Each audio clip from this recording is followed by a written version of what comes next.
Hi, and welcome to Plugged In. I'm Jeff Matthews. On this special edition of Plugged In, we visit with members of our technology team, a couple of leaders in our technology team, Jason Hanson and Roy Grubb, about what has been working up to this point. What have we been doing to get to this point with our internet? You know, a lot of us are at home. I'm working from home today, have been for a couple of months now. And a lot of us are spending more time at home using the internet more and more. Well, what have we been doing at Conway Corp to prepare for this? We've been doing a lot. Been happening for a long time too. In fact, for 40 years, we've been preparing for this time. We didn't know what it would be, but the preparations have been in place for 4 decades. We'll visit with Jason and Roy, and that's next on Plugged In.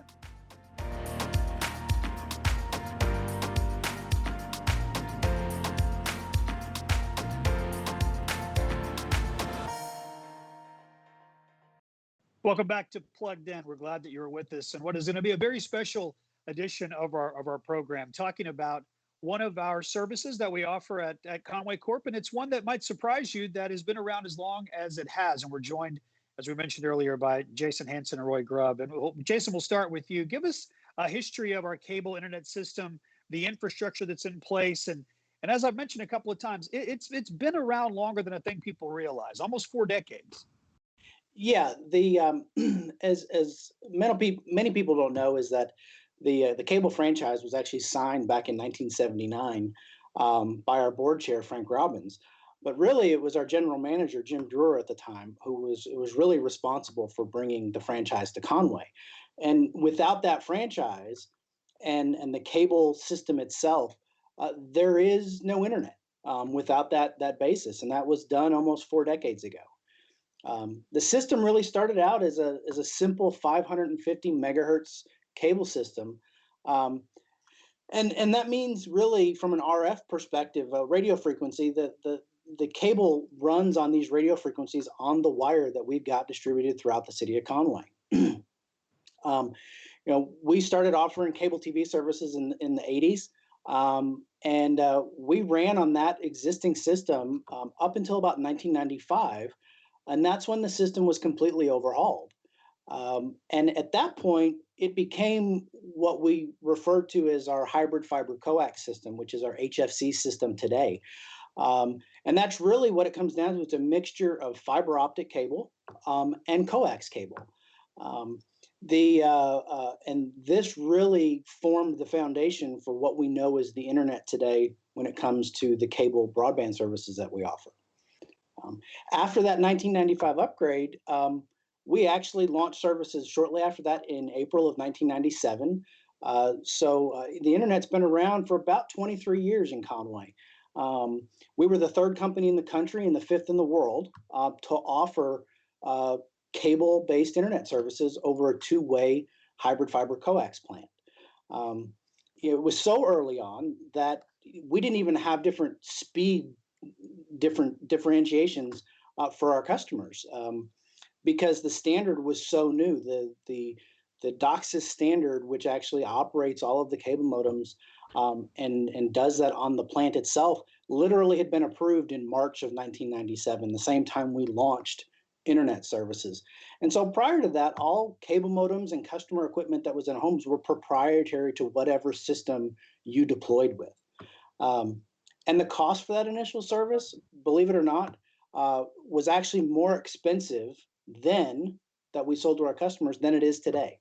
It's actually about $3 cheaper today than it was almost 23 years ago when we launched the services. So the system has obviously grown, and it's grown from even really before the internet was a thing.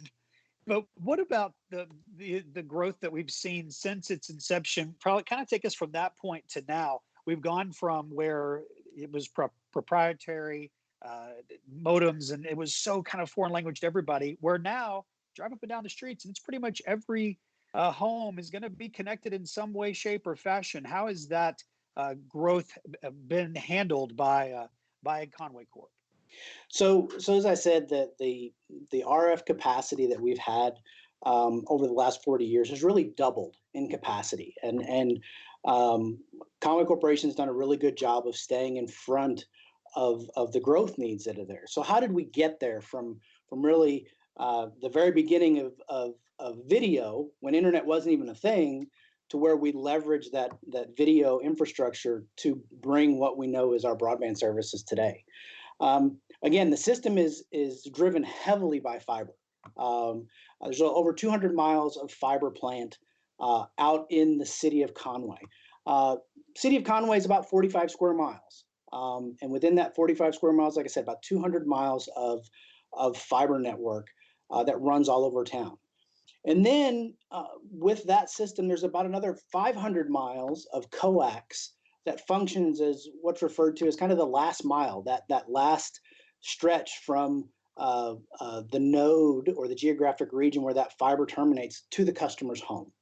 But really, things really didn't start changing dramatically in the system until about 2005.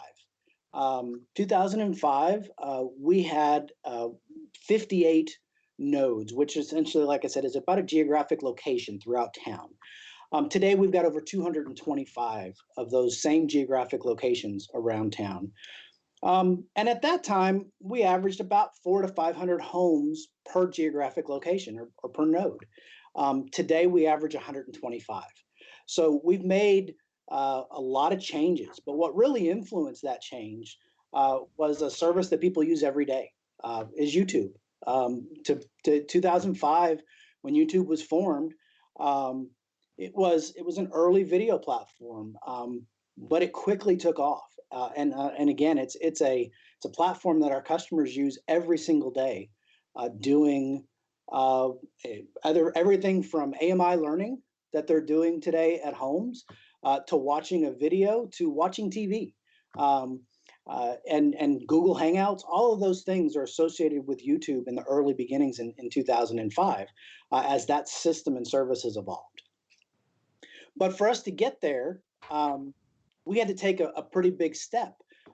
We actually, with our engineering teams and our broadband teams, we had to make a decision that design parameters would change from 500 homes passed to 125 homes passed, which was a really big, dramatic shift in how much equipment we were placing in the field, what it meant for us from an infrastructure cost perspective. But we really felt that it was necessary for us to stay ahead of some of the network demands that were starting to be imposed by things like YouTube. And shortly after we made that decision in 2007, we really followed an aggressive campaign in splitting nodes throughout the city, and getting ready for telephone services. And really what that means is that we went to those big nodes, those big geographic locations, and where there might have been one, we made 5. And so we reduced those size counts down and really prepared for not only phone service, but also what that demand was from things like YouTube that were out there. Our next really big step forward came in 2010. It wasn't something that was as much customer impacting as it was infrastructure and our operations teams and our head end teams and our broadband teams working together. We actually increased the capacity in the plant from what was 750 megahertz when we did that upgrade in 1995 from 550.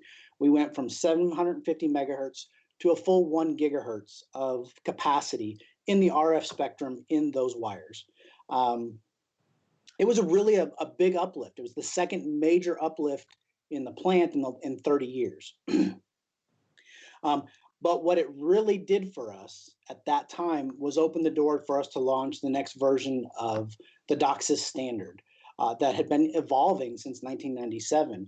And that technology really was DOCSIS 3.0.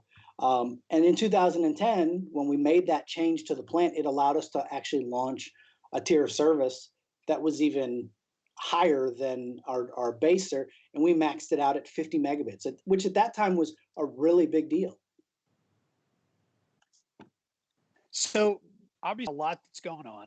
You talk about YouTube, you talk about whether it's AMI learning or watching shows or even learning how to set up a floodlight in a living room so that you could do an interview like this. So we've all been working. We continue to work. And now with COVID-19, Roy, I want to bring you in here for just a moment. How has this growth been able to sustain our customers? I would assume that we didn't plan for it to be because of a global pandemic. The planning was just in place, but what about the time that we're in right now, and how has this help to serve them better? As anticipated, we have definitely verified a good amount of additional bandwidth throughput on our system since the initial increase of remote workers and at-home students. And I'm pleased to say that me and my team were well prepared for this increased amount of full-time connectivity. A lot of that planning was put in place for weather events, ice events, that sort of thing. But we're upholding complete stability through this because of that, and a lot of that. I came to Conway Corporation in early 2007, and at that time, much of the plant network was already being planned for various upgrades, and it's really never stopped since then. I quickly realized early on at that time that I had been employed by a company that has a mission to provide its businesses and residents with current technologies and services that you typically only see in large metropolitan areas. You simply never know what's going to cause a large increase to system bandwidth and what the duration is going to be. But when it does happen, you have to be well prepared. And that only comes from years of planning and execution. And I'm very proud to be a part of this. And so future growth for our cable system is something that you're probably working on now to work years ahead. I know the census is going on. We're going to know the more accurate numbers of how many people live and work in Conway soon. And but the planning for that and the work that's been done in the cable system and how that affects the internet, that's what you're already doing. So can you give us an idea of plans for future growth here? You're correct. We do this on a daily basis, just about. Two of the most important key components that go into maintaining and further developing our networks is in cable infrastructure are a well-maintained customer count and bandwidth trend analysis data from year to year. We have multiple back office systems that we have developed and utilized over these last 10 years or so, and they automatically record, alert, and graph on all of this data. Because of these systems that we have in place, my department is made aware of heavy increases in trending data, and it allows us to quickly respond to immediate changes that are needed in the network. Or at a minimum, the data gives us knowledge of where to concentrate future budgeted efforts. So we analyze the data heavily and have analyzed the data heavily for quite some time before each budget cycle, and we deem necessary components to continue to stay well ahead of assumed customer demand. And the rest of the year, it's training, planning, deploying these solutions and technologies. Let's take a break here for just a moment, guys. When we come back, I want to talk about maybe some of those trends and things that you saw when we got to the middle of March and we started seeing people at home and how this has really affected a lot of us. We'll do that next. You're watching Plugged In on Conway Corp. There's fast. Then there's 1 gig fast. Stream, play, shop, and chat 20 times faster than average broadband with new 1 gig internet powered by Conway Corp. Welcome back to Plugged In. We're talking about the technology team that works so hard to make sure that you're connected, even watching this right now. The work's been done for a very long time, but we've been telling the history of it and also kind of mixing in a little bit of the present because, as you can see, I'm not in my office. I'm not in a studio somewhere. I'm actually in my living room right now doing work from home like a lot of you are. And so, guys, before we go deeper into the history, I do want to just talk present day for just a moment. Roy, before the break, you were talking about the different graphs and the work that your team does to watch these trends. I would imagine about the middle of March, you saw a trend that we've never seen before in the increase of internet usage. We definitely did. We were witnessing expected levels of bandwidth along the lines of January, February, but then early on in March, we noticed that increased overnight greatly, just as soon as schools were let out, and then the onslaught of our customers that ended up working from home. And so was anticipated, but it was interesting to see just how much. And I would think there's a confidence that comes from even as that increase is happening. And Jason, you were referring earlier to the amount of work that was done from the earliest stages up to about 2010. But it's really been since then that we've started putting things in place that meant that there really wasn't any reason to panic or to think that we won't be able to meet the demands, because those procedures had already been put into place and the work had been done ahead of time to prepare for really when that switch was flipped and people started being at home a whole lot more. Yeah, absolutely. As we mentioned, we continue to try to stay in front of what the demands look like. And Roy's team tries to stay 2 to 3 years ahead of where we need to be from a capacity and a planning perspective. It doesn't always work out that way. Sometimes it's a little bit slower, sometimes it's a little bit faster, but on average, we try to stay 2 or 3 years ahead. And so we talked a little bit about 2010 and doing a major uplift in the plant for the second time in 30 years. But the one of the probably the biggest upgrade that we did that really set the stage for where we are today was in 2013, and a lot of our customers may remember this. And it was when we collapsed and eliminated all of our analog video and went 100% digital across our entire system. What that really did for us, and our customers were incredibly patient as we made that transition. And they may not have known at the time what the value was in that transition, but really the value that came out of that was we were able to maximize the RF spectrum and really focus and turn our attention to our broadband product moving forward, and really focus on recapturing hundreds of megahertz of spectrum that we could reserve for future broadband needs like we're seeing today. And so that upgrade itself was really the beginning of how we get to where we are today. The next phase of that process came in 2016 when we launched 1 gig internet services. And so even though we had done the project in 2013, that was really kind of a precursor to getting to 1 gig and having enough plant spectrum or megahertz spectrum space in the system to allow us to offer gig internet services to customers. And really, in 2016, that was a total reallocation and reprioritization of the RF spectrum throughout the plant. It maximized robustness, efficiency, and most of all, future growth opportunities in the RF technologies that were being developed at the time. And then really in 2019, just about a year prior to where we are today, we capped off almost a decade's worth of work by launching DOCSIS 3.1. And it utilized the expanded plant that we did in 2010, the increased spectrum we got from 2013, and the robust and efficient RF placement, basically that increased the potential capacity in the plant. And overall, when we launched DOCSIS 3.1, we increased capacity in the plant by 150% overnight by simply turning on.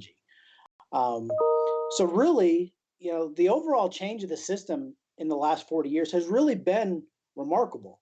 But really, in my opinion, nothing has been as influential on the evolution of the network as the last 15 years. In 2005, only 2% of our overall spectrum was utilized for internet delivery. And 15 years later, 60% of that spectrum is used for internet delivery or allocated for it.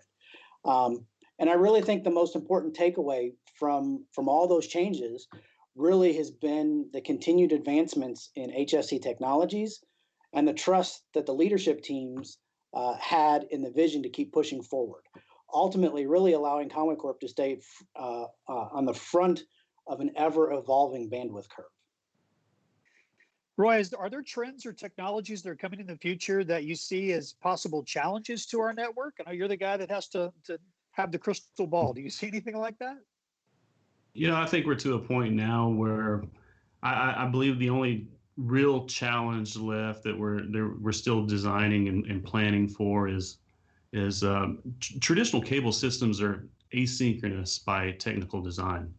That means that there's less bandwidth throughput available in the upload than the download. And one heavy trend that we're seeing right now, of course, is the increased amount of video upload occurring from video streaming applications while our customers are working remotely, attending classes from home. And there's always a possibility that the precedence has now been set for this increased video application bandwidth to be in the upload along with other future applications that's going to come along and further drive that bandwidth utilization. And we'll need to stay well ahead of that curve. There have been some very recent developments in the cable industry that will allow near synchronous capabilities in the same plant design that we have today. And me and my team will continue to assess timeframes and availability to test and deploy.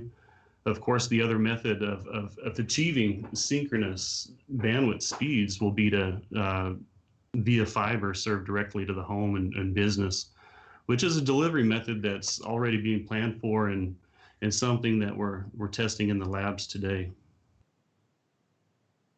So we've talked a lot these last few minutes or so, and to be honest, a lot of it is probably a foreign language to a lot of people that might be watching this.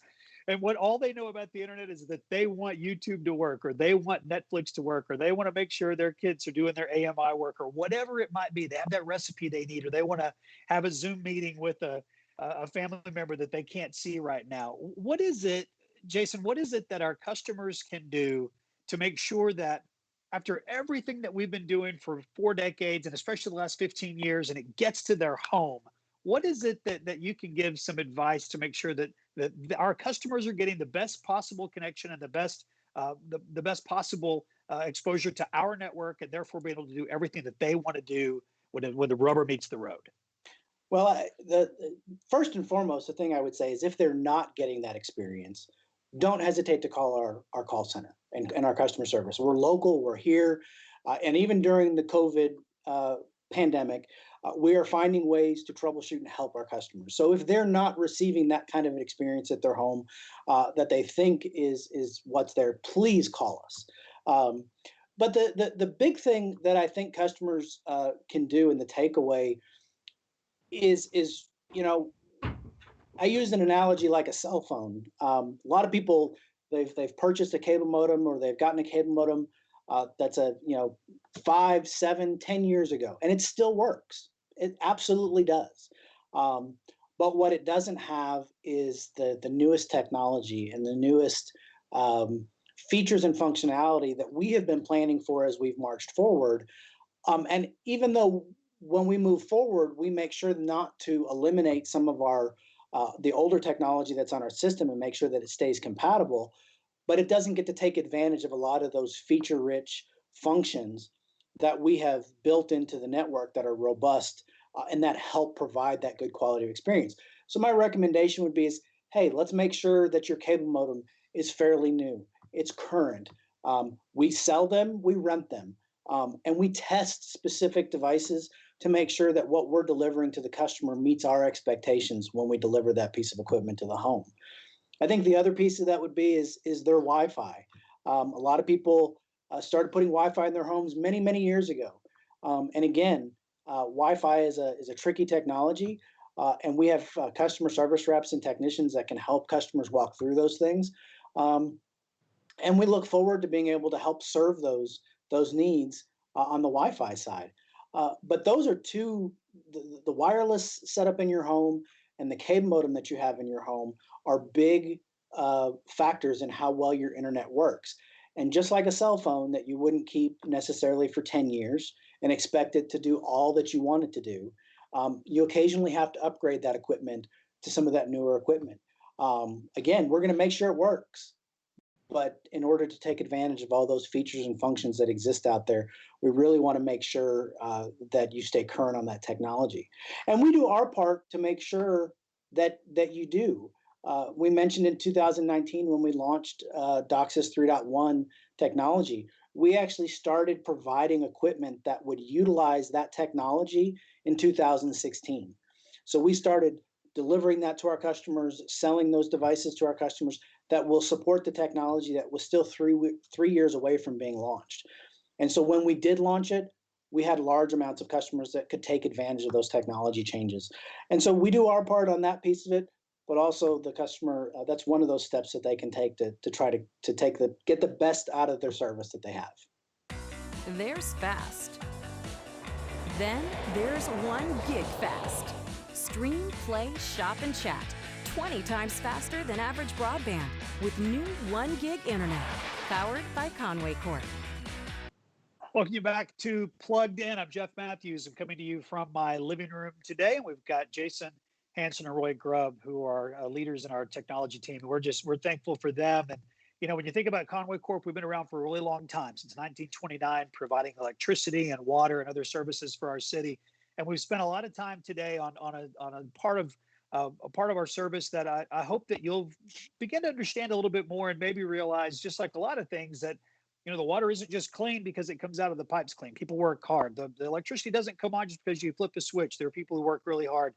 And with all of our services, we've got an incredible group of men and women who continue to do great work, and they have for a long time, to make sure that those services work the way that they're supposed to. And Jason, that's one of the places I want to land right now, is where it works like it's supposed to, is that for streaming devices, a lot of us are streaming a lot, whether it's Netflix or ball games or whatever it might be, downloading video that we're watching right now. Besides opening bandwidth, what are some of the things that we're able to do to help the customer in their home with downloads and with the streaming demands that we're seeing? Well, one of the things that's foremost on my mind and Roy's mind is the quality of experience that our customers have every day when they use the internet. Their expectations when they click on that browser that it's just going to work, or they launch Netflix or YouTube or any of those streaming services, it's just going to work. So we've got a lot of tools that we've put in place, and technologies to really drive that customer experience. One tool that we've put in place, we've been working with actually since early 2012, is referred to as a content cache. And really what that does is, it's a passive device, sits in our network. It has really no human interaction with it whatsoever, other than giving us reports on how well it's performing.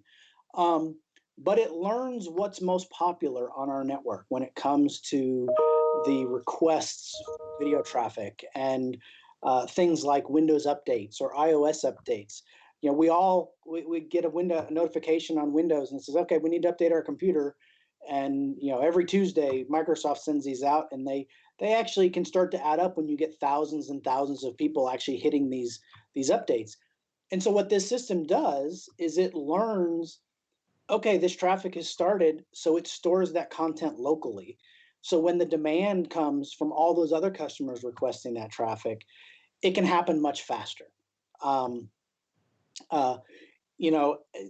The one example that we had a few years ago is that a iOS update for an iPhone came out, and it was the demand on our network was pretty impressive for a number of people that were requesting this update, and it was taking upwards of an hour to an hour and a half to download it to your phone. And after about 30 or 45 minutes of it being available on the internet to our customers, this piece of equipment noticed it, held it locally, and changed an hour and a half download into 12 minutes. Wow. So it was about efficiency for the customer. It was about that experience, getting it done instead of having to wait around for an hour and a half for something to download. And so that's one example there. I mean, we've got partnerships with some of the largest video streaming companies on the internet. And so we receive updates to the most popular video libraries nightly to these pieces of equipment. And so when you request a piece of content from Netflix or from YouTube, that request is going up to Netflix's servers and data centers. But at the end of the day, what happens with that request is it actually says that operator has it local. So we serve it to you locally right out of our data center in Conway, Arkansas. And that makes your experience better. It makes it faster, and it makes it a better video experience overall for the customers. Well, and on behalf of my 11-year-old and everyone else that plays Fortnite or any other game like that, I know they appreciate the faster downloads whenever the updates come along. So I know that those go much quicker than they would. Fortnite and Call of Duty and all of these major games, they are a big impact to your network, and they're very large in size, and our caching networks and equipment that we have do a phenomenal job at trying to facilitate that. Not only because it's better for the customer, but it also impacts our network in an adverse way if everybody who's requesting something like a Fortnite update is happening all at once. Yeah. Well, Jason, thank you for the time, and Roy, thank you for the time as well. We've got time for one more question here, and Roy, I want to direct this at you. As we think about the future, we think about the next 10 years, what would you like to see us as a company that's always, from our very beginning, we've been forward thinking? Let's talk about the next 10 years. What would you like to see us implement? I'll tell you, that's a good question. It's definitely a difficult one. 5 years out is a difficult discussion all in all, but I can tell you my group will continue to monitor, assess, and deploy developing HFC technologies such as future evolved DOCSIS services, full duplex, remote PHY. Those are already some terms that most people haven't ever heard, and without getting into deep technical discussion about what these terms mean, I'll just understand that these advancements that we're continuing to look at and are continuing to be developed, they're for coax delivery, just like how we service customers today, but they'll provide even more bandwidth transport availability along with additional noise mitigation, which secures increased stability. So it's all about that stability and performance on the system. Plans for the next 10 years, I'd have to say, they will continue to construct and deliver fiber closer to the home, and in many cases all the way into the home and more business. Conway Corporation is already in the process of lab testing variations of fiber-only delivery and determining the efficiency and performance capabilities of these technologies and products. But in closing, I'd just like to say that no matter the technology or method of delivery, we will always be training for and working towards bringing the newest technologies and best performance to the customers of Conway Corporation. Our thanks to Jason Hanson and Roy Grubb for spending some time with us and telling us more than we probably ever would have thought we could know about the way the internet and our network works and the work that's been done for decades and really what is going to be happening in the future. All of this work happening behind the scenes so that at a time like this, we can all still stay very much connected. We're very proud of the work that they do, and it's been great to have them with us to tell us a little bit more about that. Now, if you want to learn more, the best thing to do is to always follow us on social media. Facebook and Twitter is a great place to go. And our website, conwaycorp.com. You can always learn more about what we talk about here on Plugged In. We thank you for watching Plugged In on Conway Corp.